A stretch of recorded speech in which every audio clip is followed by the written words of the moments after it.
Appearing in the Gucci Beloved campaign, Harry Styles makes a very good case for men swinging handbags. He's just gonna make the case for men using handbags, and we're all for it. Okay, I just read through this entire article, eagerly awaiting to discover Harry's watertight case for men using handbags, and there isn't one. Literally no case was made. Unless by making a case, you mean GQ name-dropping and plugging a bunch of luxury brands that it has commercial partnerships with, but that's not a case for men using handbags.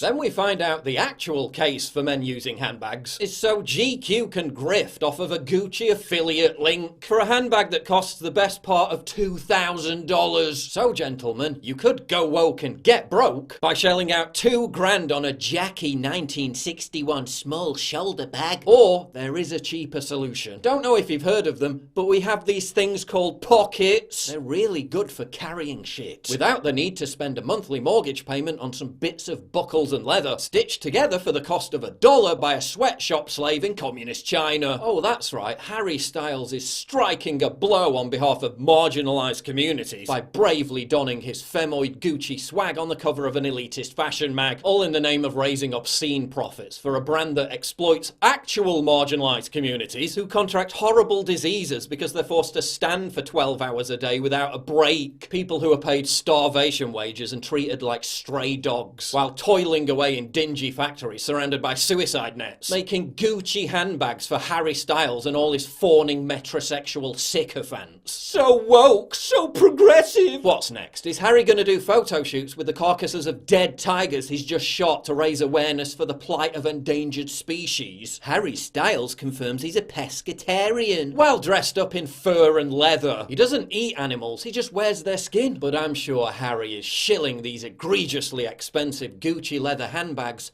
because he wants to challenge gender norms. And it has absolutely nothing whatsoever to do with him being paid millions of dollars a year to be a brand ambassador for Gucci. It's purely a coincidence that leather goods comprise the overwhelming bulk of Gucci product sales, and all of this is not an avaricious Gucci marketing ploy to hoodwink the other 50% of the population into buying their leather products. No, it's about challenging gender norms. Shut the fuck up, bigger. Oh, sorry. There you were thinking he was wearing a women's ball gown on the cover of Vogue to boldly take on toxic masculinity, when in reality he was hawking another exorbitantly priced outfit made by, you guessed it, Gucci. And guess who sells the jacket? Oh look, it's Gucci. This isn't a pitch to pulverize the patriarchy. It's product placement. It's free advertising veiled in a social justice word salad. Nike, Coca-Cola and Apple are lavishly praised for their bold Black Lives Matter advocacy, while literally lobbying against legislation to ban slave labor because it would prevent them from rapaciously exploiting black and brown people. Fashion brand Boohoo virtue signals and genuflects for George Floyd while literally using ethnic minority slave labor in the West. Oh, but they posted the black square! But that's not to say that Styles, Gucci, GQ, Vogue and all these companies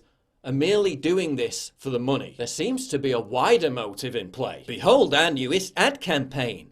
Tasty. Are you sure this will help us sell more burgers? Burgers? If you want to embrace these oh so liberating lifestyles, then go ahead, be my guest. I mean, all the data really does suggest that it's not causing chronic depression and morbidly unhealthy lifestyles, but stop lying to people by claiming this entire ideology is some authentic, organically progressive 21st century upgrade of masculinity, when the entities bankrolling it comprise the top 1% of the 1%. The mob tried to cancel Candace Owens because she dared to say Harry Styles wearing dresses wasn't manly. And she was completely correct. It isn't manly. You can't on the one hand claim that a man wearing a pink frock is a courageous act of gender bending, and then in the same breath claim it's manly. It's not. Oh, but David Bowie wore dresses. Kurt Cobain wore dresses. So what? Women fancied David Bowie and Kurt Cobain because they were world-famous, multi-talented, rich musicians. Not because they wore a frilly dress. Cobain wasn't called the voice of a generation because he carried a purse. I mean, at least Bowie was good for his word and actually had gay relationships. Harry Styles literally just pretends to be gay for corporate clout. When Bowie was doing it in the 70s, it was avant-garde, it was subversive. When every major corporation, cultural institution and major media outlet is promoting it in 2021, it's not anti-establishment.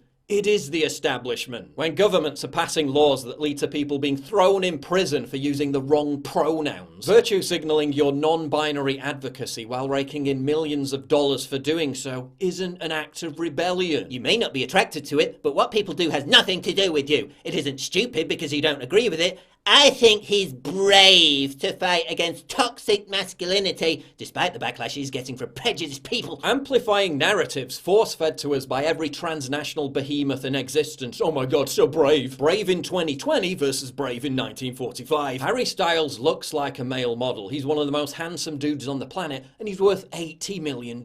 Yeah, I think that's got more to do with his popularity amongst females than the fact that he occasionally puts on a ball gown for a photo shoot. He can even dress like a B-Tech 70s pimp and all the girls still wet their pants. Back here in the real world, the vast majority of heterosexual women aren't attracted to dudes in skirts who carry handbags because it's not manly. But men have been carrying man bags for decades. Yeah, and that's not manly either. Again, pockets. Listen, if you want to wear a dress, wear a fucking dress. But claiming it's manly is like parading around in a pink tutu wearing stockings and suspenders and claiming you're James Bond. You're not.